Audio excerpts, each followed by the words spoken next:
Please take your seats quickly, ladies and gentlemen. Thank you. Hi guys, and welcome to 1MinuteTennis.com. In today's session, I want to talk to you about how to get racket speed and more acceleration of the racket on the forehand stroke.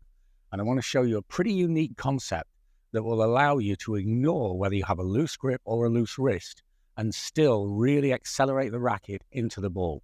Now, the traditional advice of having a loose grip is kind of flawed for a number of reasons.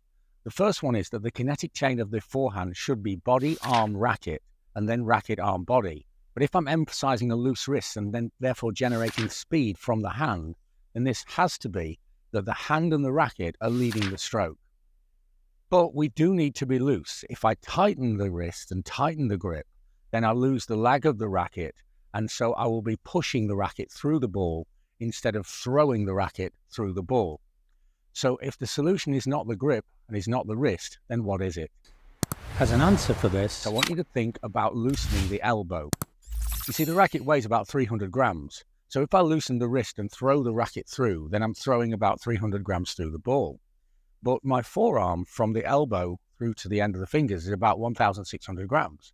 So if I loosen the elbow, then I've got about 1,900 grams being thrown through the ball. Also, the elbow is much closer to the origination of the movement, which is the body. And so the kinetic chain remains intact, with the body going first, and then the arm with the loose elbow snapping the whole of the arm and the racket through. There's a lot of benefits for this, but the biggest one of all is it's actually easier. The wrist is an incredibly complicated joint, the most complex in the human body. And in the space of my wristwatch here, there's about 32 muscles and 27 bones. And so all of those muscles come with a nervous structure. And so there's a whole load of things that could affect whether I stay loose, whether it feels comfortable, whether I feel stressed, whether I have an awkward position. All of those will result in the wrist tightening. But the elbow is a much simpler joint, and there's nothing like the complexities of the wrist, and therefore it's much easier to relax from the elbow. So if we think about loosening the elbow as we swing into the ball, then what we'll get is terrific racket speed and no loss of power. And you don't have to think about loosening the wrist, because you can play with this now while you're sitting and watching the video, is that if you have a loose wrist, you can have a tight elbow. But if I have a loose elbow, I cannot have a tight wrist. The nervous structure just doesn't work that way.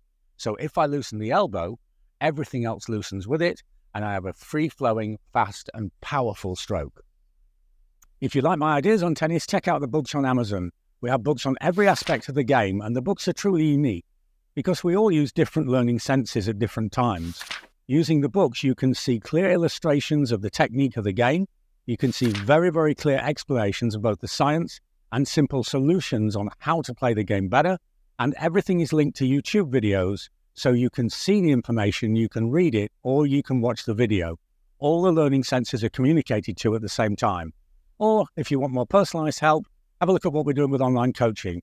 We're helping players of all ages and all levels. For more information on this, have a look at the website or email me.